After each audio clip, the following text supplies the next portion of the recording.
Hello, everybody. Grab your goat. Grab a summer beverage because it is time for the Witches Movie Coven. Yes, indeed. I am Patti Negri. I am one of your hosts. You might know me from the Witches Movie Coven. No, this is the Witches Movie Coven. You probably know me from the Witches Movie Coven because you're here, or from the Witching Hour, or from Ghost Adventures, or from my school, University Magicus. I'm going to snip out early tonight because I've got a show, but I just wanted to say hi to everybody first. And Heather, who are you? I'm Heather. I'm Heather Greene. I am the author of Lights, Camera, Witchcraft, a critical history of witches in American film and television, the definitive guide to all things witches and witchcraft in our favorite movies and some of our not favorite movies, perhaps. I am a journalist. I cover the occult and all things witchy in mainstream media, as well as a as well as a editor at Llewellyn Worldwide. It's summer. We don't have to speak good today. Good, not well. No. Well, good. Richard-Lael. I am Richard-Lael. Richard-Lael is one name, not two. If I were just Richard, I would be a. With that, I am so well known for a lot of things. Of course, like you, Ghost Adventures, and on. Oh goodness, I was on. University Magicus. I'm there all the time, and there was a resurfaced clip of a show I did nearly 20 years ago. That's trending now, so I'm a little bit of everywhere. Yay! And last and certainly not least for the day, Jason. I'm Courtney Buckley. Wait, I'm not Courtney Buckley. That's me. That's true. I should have said that's me. It's Courtney Buckley. We just miss Courtney so much. I'm Jason Mankey. I've written a lot of books. This is one. This is Rogady Bog, which is the horned god of the witches in Polish, which just is always cool. I don't do a lot of things. I just write and talk a lot and hang out with this coven. Courtney says, "How dare you impersonate me, Jason?" I can see the sunglasses are probably on right now. That's true. Like she's like, true. And we love you, Courtney. Courtney is not feeling well. She can't talk. So she is there hanging out in our chat room. Hopefully. Courtney is here. Courtney is actually a witch. She's the only real witch because according to this movie, witches don't appear on film. And so that I think that makes Courtney the only real witch. Because she's not on film right now. And the reason we were all dressed so summery and have summery drinks is because we have a movie today, and it is Summer of Fear. It's a 1978 Wes Craven movie starring the one and only Linda Blair. Oh yeah, that's spooky. When do you see the movie? That is spooky. So I don't know. If in case you didn't see it, hopefully you guys all watched it because we tell you in advance. Richard-Lael, do you have an unbiased synopsis of this lovely film? I do have an unbiased synopsis. So here's the deal. Linda Blair is hands down the scream queen of Halloween. And she is a brilliant actress in everything that she does. And I'm not going to say much more about that on here. It also has a notable voice, more so than it has the name, although the name is pretty popular too, but the voice is really iconic. And if I were to do it, you would say, "No, I hate you, I hate you, I hate you." It also has Fran Drescher. So with that, the storyline is about this little girl, Linda Blair, whose aunt and uncle has passed away, and their daughter has survived the car accident and comes to live with her parents. And it starts off okay. I won't say it starts off well, but it starts off okay. And then everyone starts saying, well, oh, we really like this girl, but her accent is really strange. She doesn't live in the Appalachians very much, and she spends all of her summers in the East. Why does she have this Southern drawl? Why is she so different? And she moves in, and everyone loves her until the point where she starts trying to be Linda Blair. And honestly, who wouldn't want to be Linda Blair, right? Who would not? The strange thing is that then she starts dressing better than Linda Blair. And this boyfriend that Linda Blair's character has had for many years, they were neighbors, they grew up together, has now gone to the dance as a request of Linda Blair's character with her alleged cousin. And then they fall madly in love, and they pay no attention to anybody else. So Linda Blair is really rightfully upset, but it's revealed that she thinks that there might be a witch. There's a professor who is a neighbor who specializes in Appalachian folk magic. And one of the ways that you can tell that someone is a witch is, as I mentioned, a witch cannot be seen on film. The mother is a photographer and is convinced by Linda Blair, don't put me in the pictures. Take a picture of our cousin. Take a picture of the cousin. It is revealed, however, that this cousin is trying to seduce Mrs. Robinson. I mean, is trying to seduce the father. And she almost succeeds, because even the wife says, don't you find it strange that you are focusing so much energy onto this child who is strangely not a child, but is supposed to be a child? And then vision happens of a car accident. The mother ends up by going up to Malibu Canyon, and the car won't stop. There's a chase scene. The witch comes through. However, this witch, the boyfriend are back together. I mean, the Linda Blair and the boyfriend are back together. The witch is chasing the car. Mother is coming the other way. Somehow they end up by getting out of the car. The witch ends up by going over the edge of the cliff. And then I think that everything is okay. Everything is copacetic. Everything is fine until the moment where the next scene, the final scene, it shows the witch showing up for her first day on the job as the governess.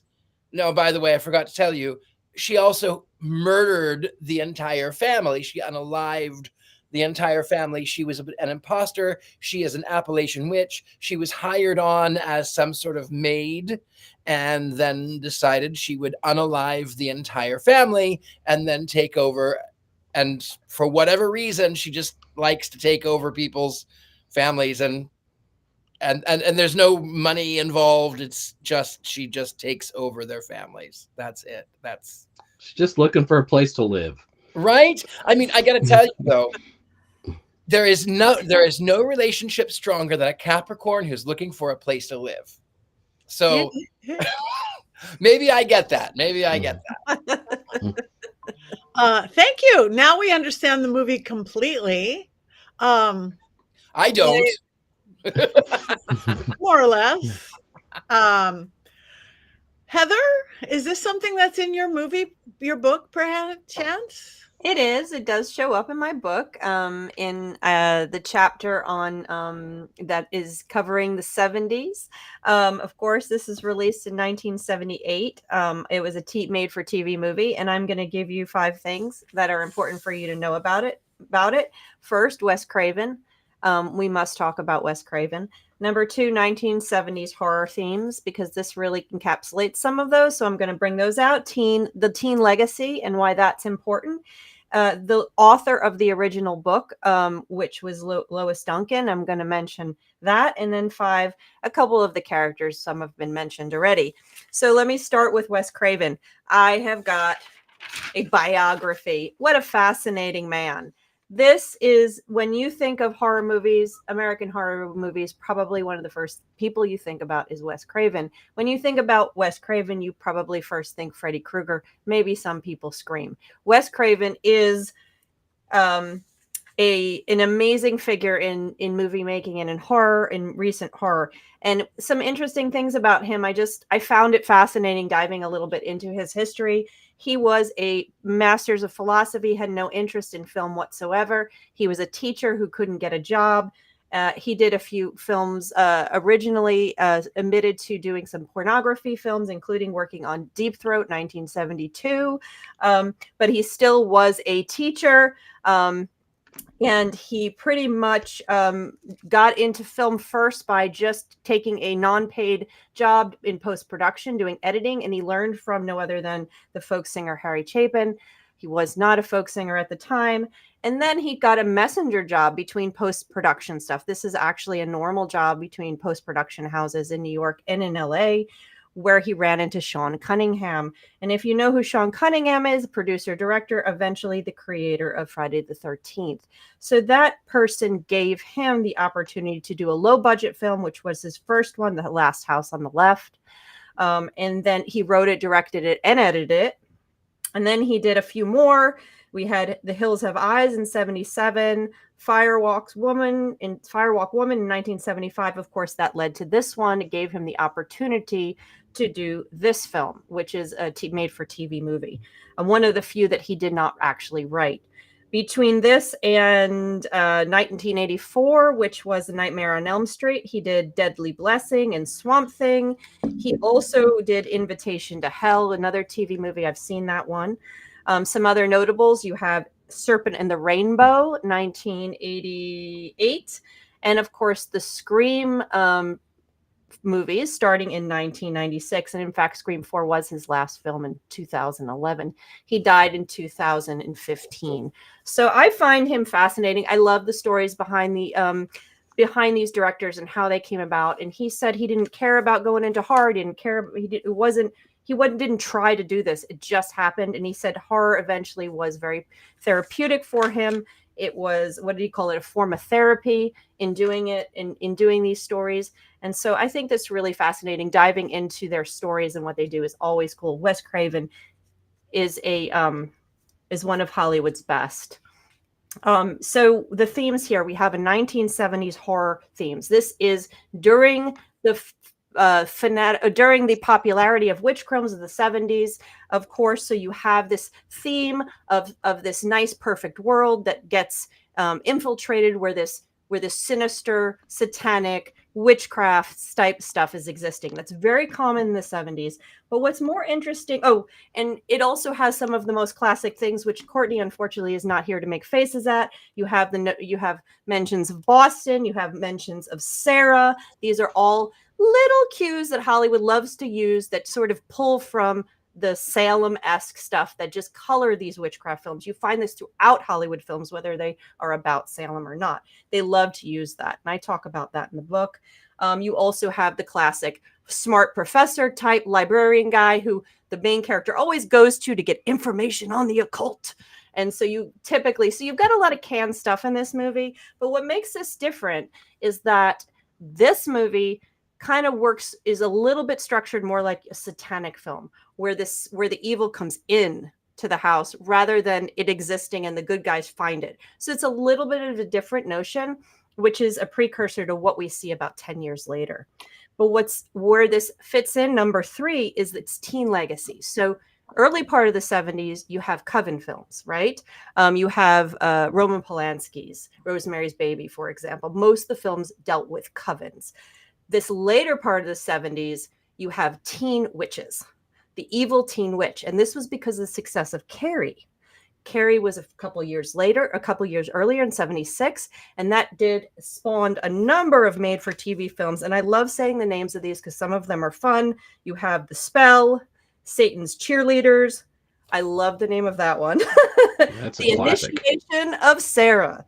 And you have Midnight Offerings, and even Starchy and Hutch had an episode called Satan's Witches. So you have a lot of these more teen individual, the pairing of the teen adolescents, female adolescents with witchcraft. And that's what you're finding here. And that's what this is part of. Midnight Offerings, of course, was one we've already seen. I've seen all of those, and they're really fun to watch back to back to back to back. And some of them were actually remade in the 2000s, but we can get to that another time. So that is what's happening here. So number 4, Lois Duncan. Who is that? She is the author of the original book, Summer of Fear.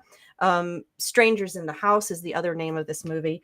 And that was, let's see, she wrote it in 73. The movie I'm sorry. She wrote it in the early 70s. I can't remember. Early 70s, I think 73, 72. Anyway, and then it was made into this movie. She is also the author of another book that was made into a movie, I Know What You Did Last Summer, excuse me, that was written in 73 and made in 97. Many of you have seen that. And she is also the author of the book Gallows Hill, which was made in 1998 into the movie I've Been Waiting for You, which we just reviewed a few weeks ago. She also, interestingly, had a few other movies done. One of them, non-witchy, is Hotel for Dogs. I have not seen The Hotel for Dogs, but many of you might have seen that film because I remember hearing about it. It was made in the movie 2009. She has got a lot of books in the horror genre, and some of them we know. So we have a lot of connections here to things that we do. Oh boy, not that movie again. Oh, it's going to keep coming back. I mean, Courtney is here in spirit, obviously. She definitely is here in spirit. And finally, we're going to do number 5. A couple of characters we need to talk about. Their first is Linda Blair. Linda Blair, of course, was in The Exorcist. That's her most well-known movie. And in 2, she was also in an episode of Supernatural in 2006, which I do remember her in, which is funny. I loved that show. She was in a number of other shows, but I don't think she did anything huge after this, if you can call this huge. But that's what she's known for, Linda Blair in The Exorcist. And of course, already mentioned, Fran Drescher is here, a very young Fran Drescher who is unmistakable with her voice and probably most well-known now character that you might find in this movie. What's interesting I found, though, is, well, Carol Lawrence, who's the mom, she was a Broadway actress. So you had some stuff. Most of them I looked up were not. They did bit parts, TV roles, stuff like that. But what's interesting is Lee Purcell, who plays our witch, Sarah Brown, she was actually in Necromancy that we actually reviewed here. And I know Courtney is very excited that I've brought that movie up now. So this was one we did a few, boy, not that movie again. So Lee Purcell was in another witchy movie that we did watch. So those are some things that are interesting about this. It has a really, there's so much, again, like I said, good or bad, there's so much stuff I can talk about as a film historian and geek and a student of all this stuff. But I am going to stop there and let you guys take it away. What'd you think? Richard-Lael? I think that it was the 70s. I think that there was a lot that was happening in the 70s. I think that the scenery was really intriguing because, of course, it was California, where I spent so many years of my life. What do I think about this film? I'm not going to tell you my reviews. I am going to tell you instead about the folk magic of this sort of changeling girl, this Appalachian magic. And I think that it was really well done in the sense that she didn't really have any motivation except we were looking for a place to live. There was no money exchange. There was no other reason, but she was looking for a place to live. And I can respect that. I understand her in that. I did like her sort of transformation from typical Southern country girl from the Appalachians into a girl from California in 1978. So I can definitely say there was some hair also. There was a lot of hair. For sure. It does play into it. She wants to get the hair that her cousin has, Linda Blair. So there's something into it. And I think somebody else should talk because otherwise I'm going to tell my opinion. All right. Jason, you popped up. You know, when I was watching it, when I found out that our witch is from the Ozarks, it made me wonder if any of that was actually inspired by this book, which originally came out in the 1930s, but then was re-released in the 1960s as a Dover thrift edition, making it super cheap. And people who talk about magic and witchcraft in the Ozarks still consult this book. It was written by a guy named Vance Randolph, who was not from the Ozarks, but he lived there, and he asked everybody about witchcraft. And there's a ton of magical stuff in there. And while I'm watching the movie, she has a tooth at one point. She does something with the hair of a horse in order to kill it. She puts spots on a picture of a person. That's all the kind of magic that is in this book and that people would have been doing. I mean, the magic was actually pretty well done in this film. Somebody did a little bit of homework, which really surprised me after the way the movie started. I am from the Ozarks originally, and I don't always tell people that I am, but I am from the Ozarks, and where my parents were not. My mother was from California, and my father grew up in the Ozarks, but both of my parents did Ozark folk magic. I mean, they didn't do any spells or hexes so much, but they would do blessings. I still remember when we moved, I was 5, and my parents moved to this house in the country. My father went out with red thread around the entire place, sea salt and olive oil. And he said, well, the red thread, it's a promise. It's a connection of blood. It's a promise, and it binds us together. And the olive oil, it anoints us. It helps to bring in the spirit of holiness. And the sea salt, or the salt, it takes away negativity. It drives away the evilness. We are the salt of the earth, and we let the light shine. So it was absolutely folk magic. It was absolutely Ozark folk magic. And you are right, Jason. She did have a lot of actual folk magic. I'm going to jump in real quick here since we're talking about Ozark folk magic. Yes, and this was the late 70s.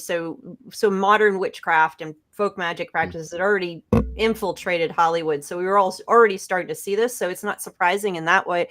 But I just was going to jump in is that Randolph. Yeah, he is. He was one of the few, and I've currently worked with another. If you're interested in Ozark folk magic, I've worked with an author called Brandon Weston. He has 3 books right now out, and he is the real deal. He lives there. He practices the magic. He writes about them so that modern practitioners can do them. And he talks about the red thread and all of the things. And I'm sure that he would have have some comments on that. And I tend to, having worked on his books, tend to agree. It was pretty legit. Good. Thank you. All right. Thank you. Okay. I will go next. I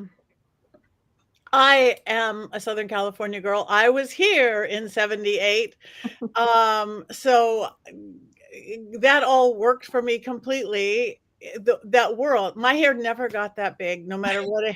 I tried and tried, but I don't quite remember that. Jason, you could have done it, but I couldn't. I really didn't want to like it because it's like, oh, bad acting, cliche plot lines. I loved it. I loved it. I got involved in it. I cared about Linda Blair. I didn't like what that bad girl was doing, I'm like, I'm into this movie. I'm not going to watch it as a critic from the outside. Whenever I do that, that means I'm entertained. And to me, that's what a movie is about.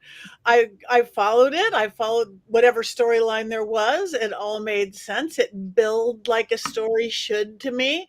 For whatever a TV movie, low budget 78 TV movie, I just, after the first 5 minutes of wanting to hate it, I gave in and just said I enjoyed the whole damn thing.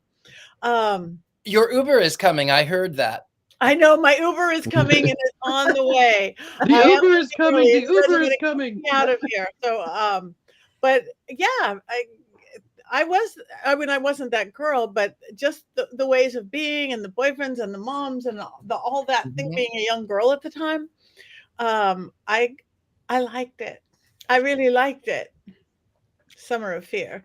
Cheers. I liked it too. I liked it. I really, really liked it. You like me. You really, really like me. Did you really like it? I actually did like it. I followed it. I thought it was intriguing. I wasn't lost at all.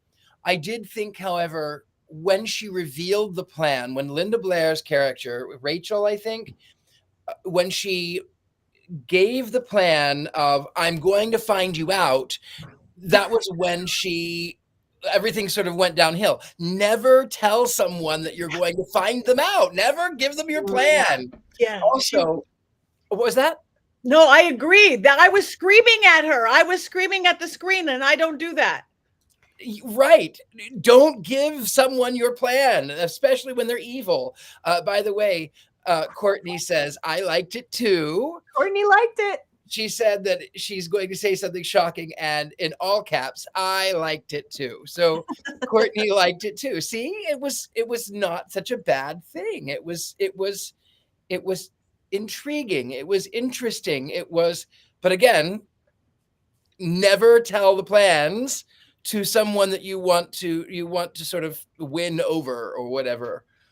Don't tell the plans. Oh, it was a horrible movie. I mean, did I like it? I kind of did, but it was a horrible movie. You're watching the movie, and there is this gigantic wrestling match in the green room, and there are moments you can tell like that's the stunt double of Linda Blair because her hair will change while she's grappling on the floor. And then the witch's character just sort of changes all of a sudden. She doesn't have to do spells in the traditional way that we do spells.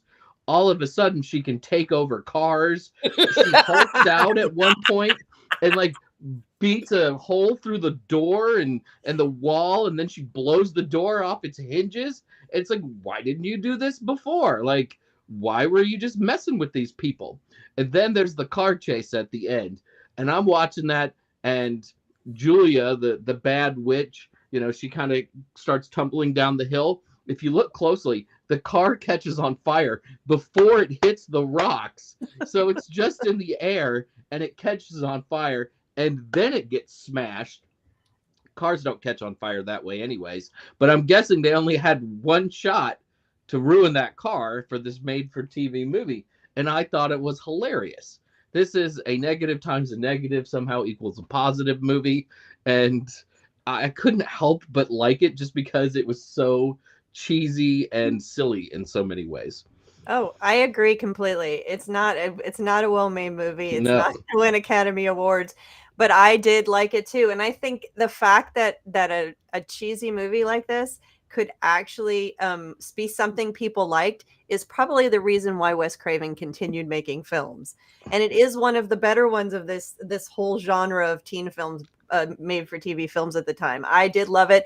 I do have to say, similar to The Craft, and that's sacrilege to say, I had trouble with the ending. I think they lost it at the end, where the witch goes a little bit over the edge, the glowing red eyes and the bursting through the room and all of that stuff. And the levitation circa 1978. Yeah, by that point I was like, they could have had a little bit of a better ending. And it's the same thing. I still have that same reaction with The Craft. Again, that's sacrilegious when I say that for many people, but hey, it's my opinion. So I think I really enjoyed it. I was very surprised after watching all of the string of other post-Carrie films of like, yeah, this is very made for TV. You can see it. And then you get this Wes Craven film and he just added something extra to it. As cheesy as it was, there's just something about it that you just like. It barrels towards the end though. Like it's with 20 minutes to go. It's like, oh, we need to finish this movie. Exactly. How can we finish this movie? While the first hour just sort of plods along, all of a sudden now we have to like express the film. And yeah, it is a little abrupt and a little too fast, I think, at the end. But I was curious, when did Linda Blair, when did she and her boyfriend get back together? Because he didn't want anything to do with her. And then all of a sudden he's in the car and away from the spell of the witch. And then he's like, well, I'm where are we going? And then the car just automatically starts driving by itself, and the witch can control the car but can't control the car enough. I don't get that part. Technicalities, Richard-Lael. Technicalities. The witch can pop up the hood, press the gas pedal, but can't assume full control of the wheel, apparently. Right? There's just, maybe it's because it's a circle and the circle is sacred. She can't control the circle. I must say, except for the voice, I would not have known that was Fran Drescher. She was so young. Except for that telltale voice. I'm like, I know that voice. What is that voice? Oh my God. As someone who's watched Saturday Night We Fever, work so hard. as a Saturday Night Fever fan, I'm used to seeing young Fran Drescher because she's in that movie too. Also very young. So I was like, I'm used to seeing 19-year-old Fran. I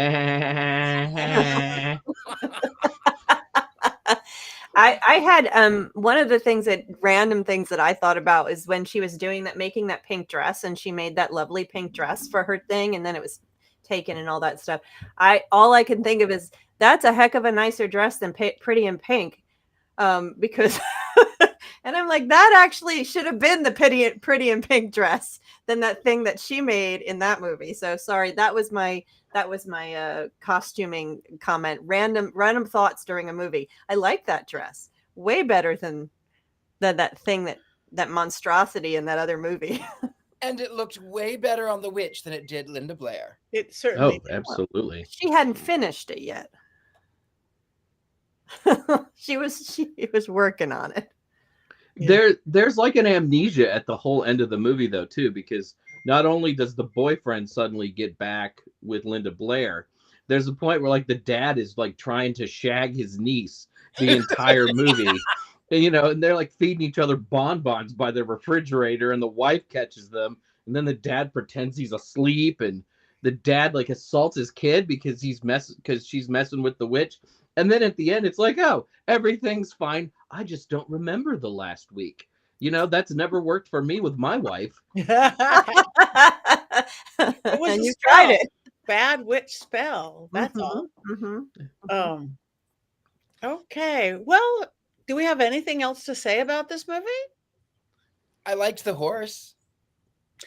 I didn't Aw. want to die. I don't do animal movies. I know. I didn't want the horse to die either. But knowing that it was a movie, I don't think the horse is actually. I mean, the horse is probably dead now. But in 1978, the horse didn't actually die. I thought the horse was stunning. It reminded me of the horse that my parents had when I was a kid. Courtney says, yes, all the attempted shagging by all the characters was a lot. Yes. Linda Blair, how old was she supposed to be? She looked so young to me, like yet way younger than the cousin, was supposed to be just a little older. And she acted like a older teenager, but I don't know. She looks like a baby. Well, you know why she looks like a baby? It's because with all of that hair, her face is like this big. Yeah, maybe that's it. It's a lot of hair. Okay. Mm-hmm. That was another thing about this film too, is like how old are these girls? How old are these young women, girls, or whatever? I mean, I guess it comes out later that Julia is in college, which makes you wonder why she would have to go live with her aunt and uncle. And I'm looking at the Linda Blair character, and I just assume she's in high school because she's living at home, and she seems to be living there full time. It's very strange in that regard. And she still fights with her little brother. Yeah. So But she's she's young 12. enough to fight with a child. She's going to a dance, and she has a boyfriend. I just assumed it's junior or senior year of high school. I assume so too, but she looks 12. She has a baby face, doesn't she?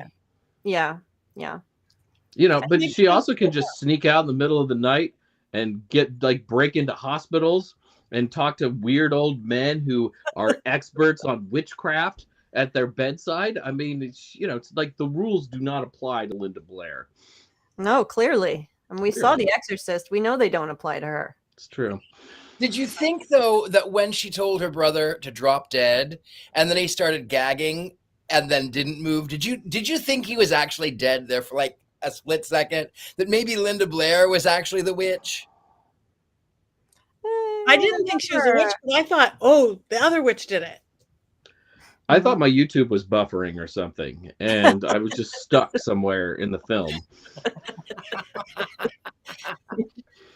Well, anyway, my Uber is going to be here in 5 minutes, so I want to start to make my goodbyes to everybody. I miss you when I'm not here. I'm actually not going to be here next week because I have a book signing at Barnes and Noble. Anybody in Los Angeles? It's a collaboration book, Women Gone Wild Intuition Edition.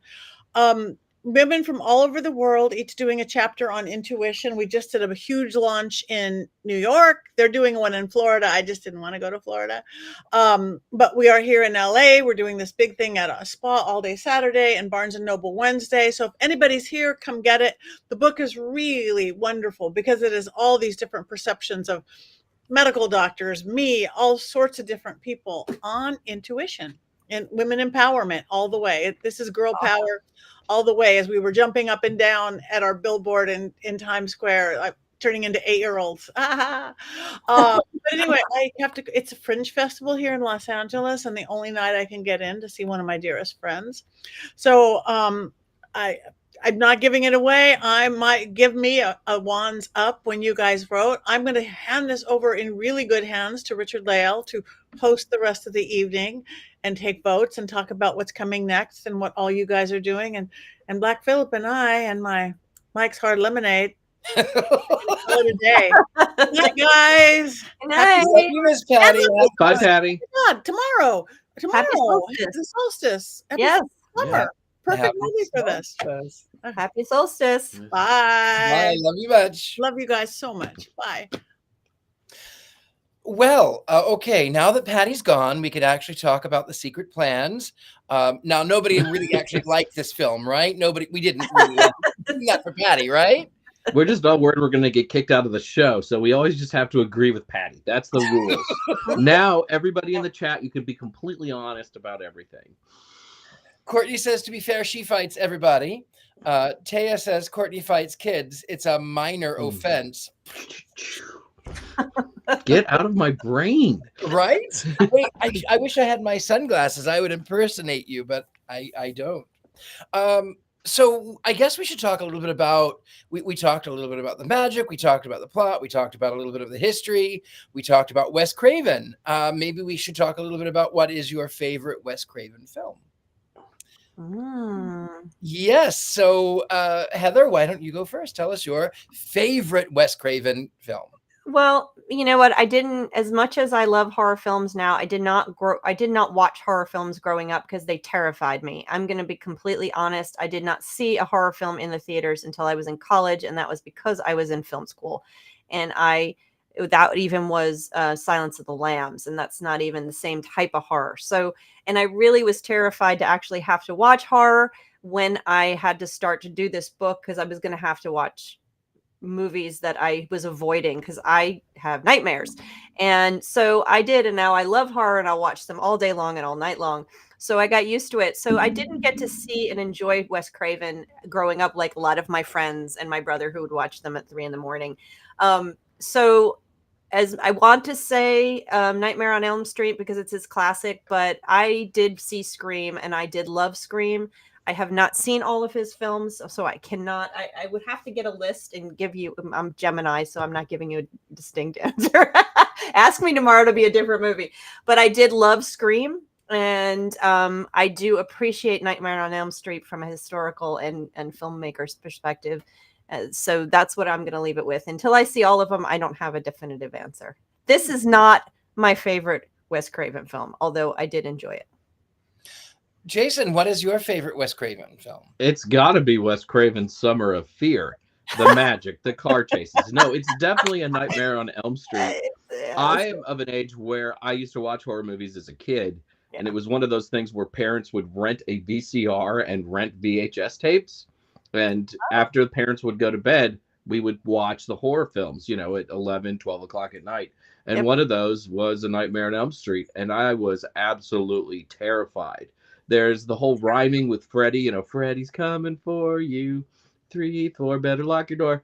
I mean, that movie really starts with that, and it's freaky. It's all kinds of freaky. But Freddy is brilliant because you cannot escape from Freddy.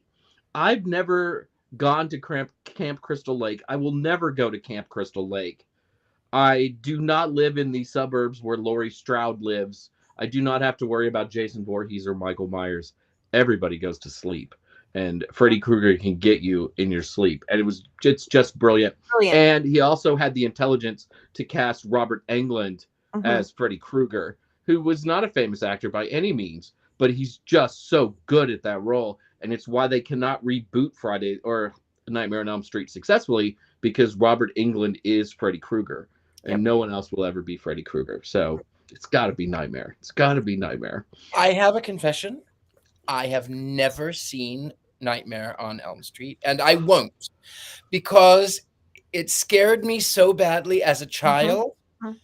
And I didn't even watch it. I think I've mentioned this before, is that my parents every Saturday would go to this auction house, and this group of kids, I must have been, God, 9.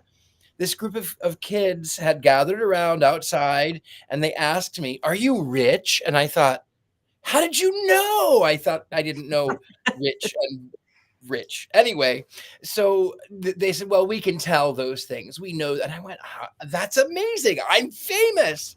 So then they started telling me about Nightmare on Elm Street. And I sat and intently listened to all of this story about the coming through the television and someone sleeping in the bed and all of the blood and all of these things.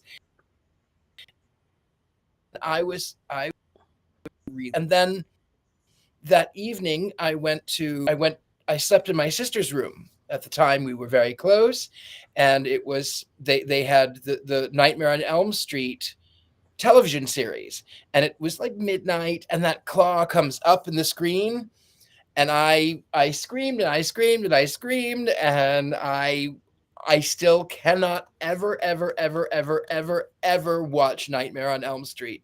So I have to say my favorite Wes Craven film is Scream. Yes, my cousin is in that one. Matthew Lillard is in that one. So that one's kind of a little feather in my cap, but also Scream is terrifying because it's real. It seems it's based off of a real story. It's inspired from events in Florida at a college in Florida, but it scares me, but I like it.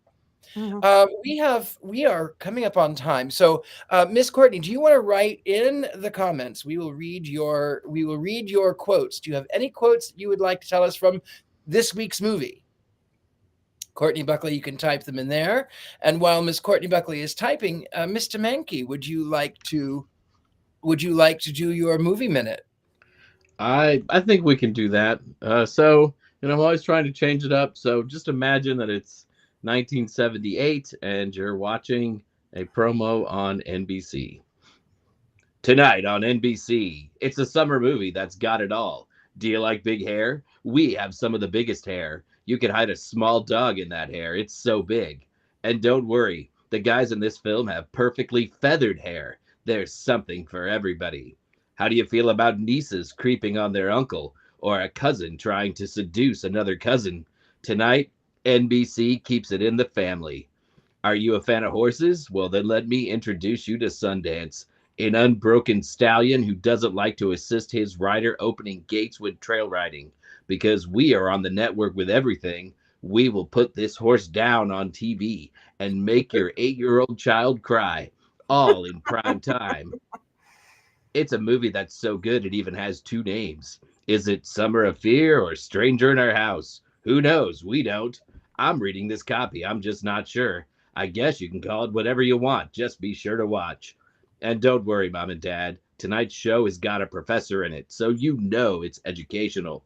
And that professor knows a lot about witchcraft. He might even have a degree in it, if such a degree ever existed.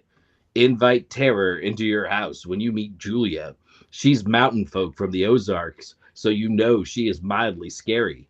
For extra added fright, she even keeps a tooth in a jar. I know who will be sleeping with the lights on tonight. Probably you, the viewer, or at least that 8-year-old kid we scared half to death when we killed the horse. There are even car chases, montages, and Fran Drescher. Who doesn't love seeing Fran Drescher? At NBC, we don't screw around with our summer movies. We pack everything into them. It's 1978, and what else are you going to do? Play on the internet? That hasn't even been invented yet.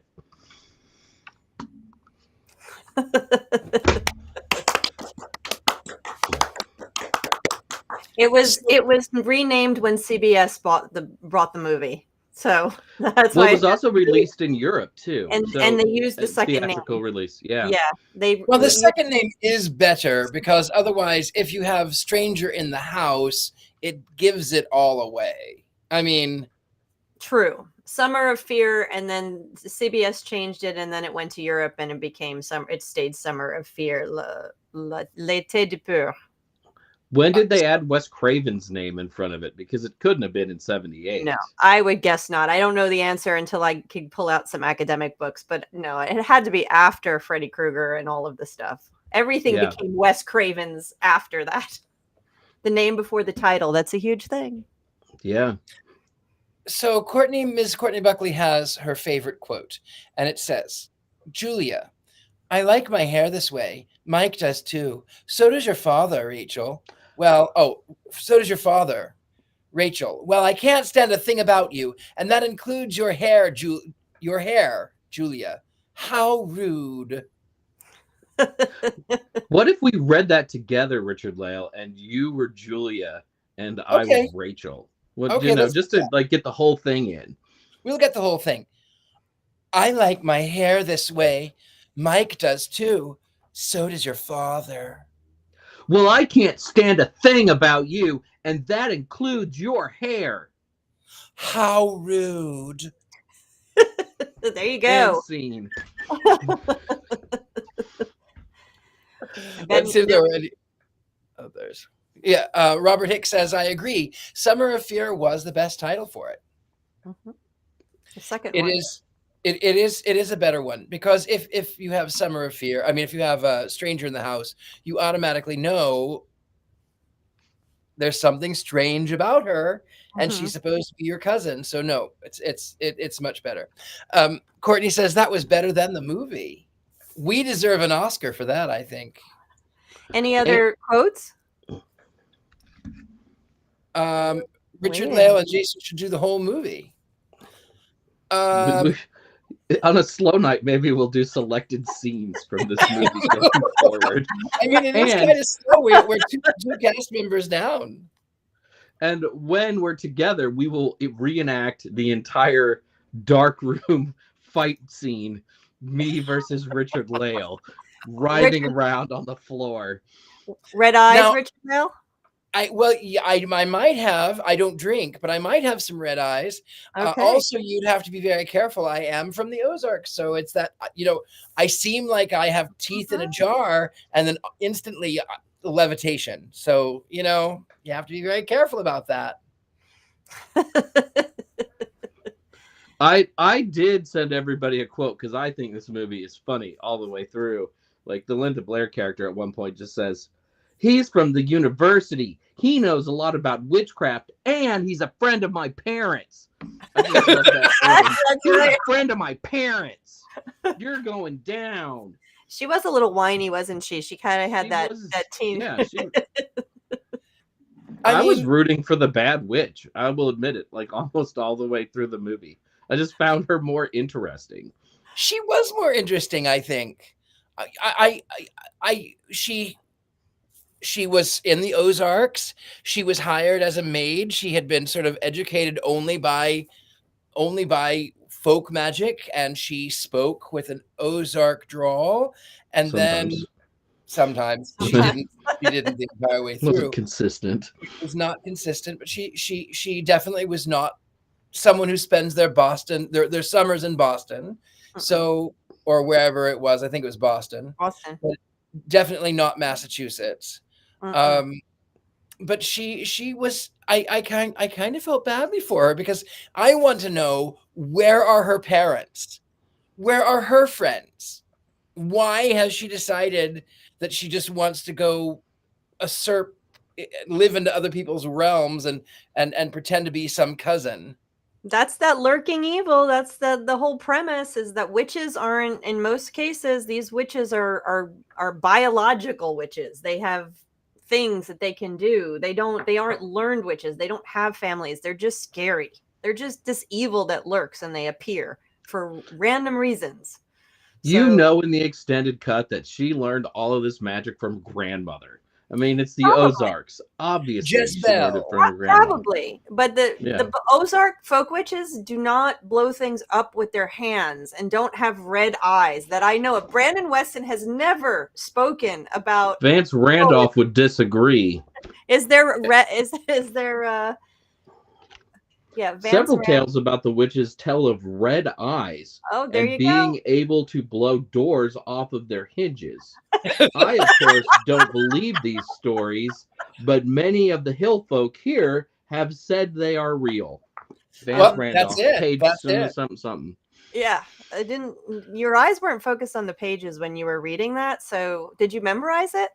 I know this book well. I've quoted it in several of my books. That's why I happen to have this copy near us during the show, and I knew exactly where to flip. I'm gonna have to consult my expert and find out about red-eyed practitioners in the Ozark Mountains and the history behind that. So, and I will report back. Out of curiosity, and Heather, maybe you would know a little more about this. If you remember the old Twilight Zone, the legend of Jezebel.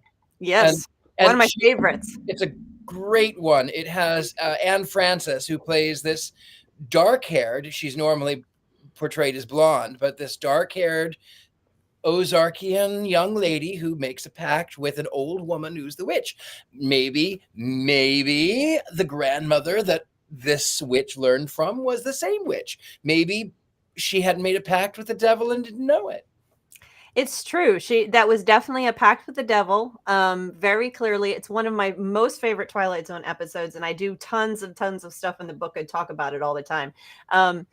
But she doesn't blow doors open or hinges or have red eyes. Well, it was black and white. She may have had red eyes. She turns into a panther.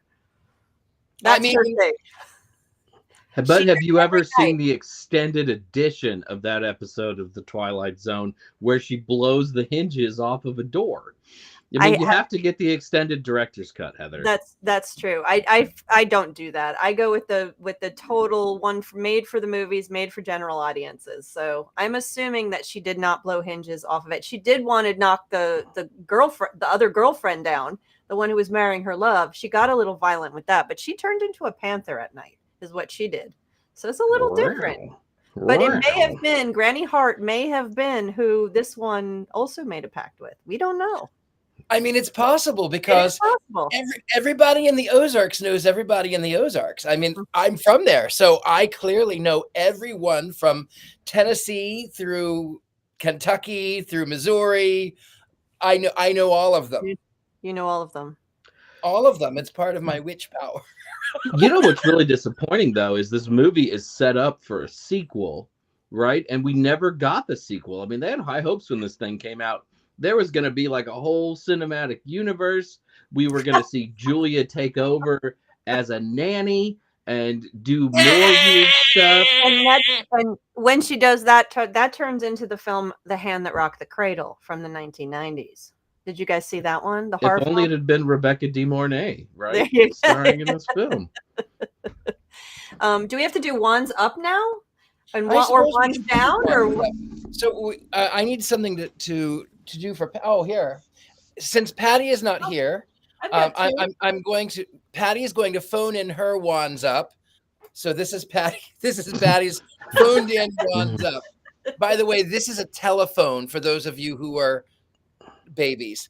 So Patti's wand is up. I have Courtney. Courtney, do your wand is up, right, Courtney? Well, she wrote in all caps. I loved it, so I'm assuming wand's up. So let's see. I'm gonna see. Maybe Courtney says wand's up. Does she? The old classic phone, wand up. I'm keeping the wand up for her because she wrote in all caps earlier. Oh, wand's up. There it is. Wand's up from Courtney. I'm going to throw a little Patti advice into this movie, though. If you are somebody who eats edible gummy things, this is the kind of movie to eat one of those before watching. It certainly is definitely an edible movie. Yes, with you that, just need a little help. We are right at time. Let's see what do we have next week, Heather? We have a wonderful suggestion from one of our folks in the chat. This is The Secret of Roan Inish. I can't remember the year off the top of my head, but it's available to screen. So screen, and you can or download or whatever we do now. and it's an Irish movie, The Secret of Roan Inish. Looking forward to it. And I hear it's on YouTube and Amazon Prime. Yeah. So we can get that anywhere. While we've got 5 minutes, how about Heather, you come back on screen and tell us where we can find you if you've got anything coming up. I am so excited. We are only a month out from Mystic South. That is a 3-day conference in Atlanta. I am on the board of that. So I am usually running around that with like a crazy person trying to keep things running, along with my other 5 members of the board. But I also am presenting. That's July 26th to the 28th in Atlanta. I'll be doing a workshop on puppets and haunted dolls, and I'll have some of my dollies with me. And I'm also doing a workshop on what exactly a witch is and what does that mean. And then in September, I will be in Charlotte at Charles Oz, which is a convention for the Wizard of Oz. And I am super excited. I'm going to get to see some really great speakers. And also I will be speaking about myself, about the Wicked Witch and Glinda in movies, in Hollywood movies. So I'm super excited. Other than that, I'm working with my authors and doing lots of fun things. I'm hoping, though, I do have to add, to see, even for just 20 minutes or maybe 5 minutes, Courtney, because I'm going to be in Salem in the beginning of July, and going to see the Conjuring House as well. So I'll have some fun reports in July. Will Black Phillip be at Mystic South with you, Heather? Absolutely. Black Phillip comes to Mystic South, as well as my Baphomet rubber ducky. They will both be there and waiting to see you, Robert. Good. Mr. Jason Mankey, what do you have coming up? Nothing. I have no events this summer, and I'm super excited. I'm just going to watch soccer on TV, throughout July, and drink little beverages in these beautiful cups that have little butts on them. These are the best. These are the best. And in September, my wife and I are celebrating 20 years of wedded bliss and going to Italy. So very excited. You must have been married at the age of 1, correct? You are so kind. We do have like 3 minutes, so I'll tell you this quick story. We went to a winery once to a hotel. We were visiting wineries for my wife's 40th birthday. And we got to the hotel. We couldn't check in. They said, "Oh, we'll watch your bag. You go out and do what you want." So they talked to us. They met us. We go back to the hotel.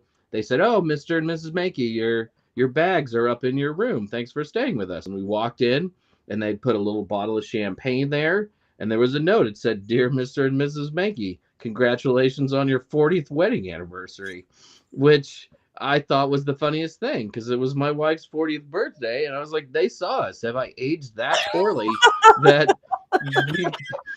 I married my wife the moment she came out of the womb?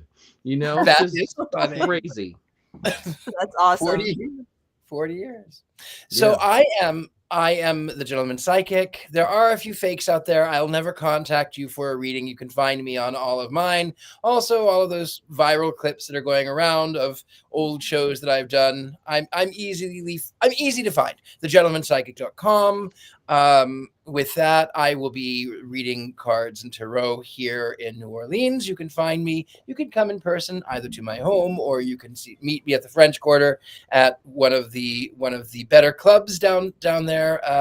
There is Potions Lounge and there is Apothecary. I'm there all the time, and that is about what I have. I don't have anything else going on. I don't want to end it exactly right yet. We have about another minute and a half before we actually have to laugh. So maybe I should tell a story.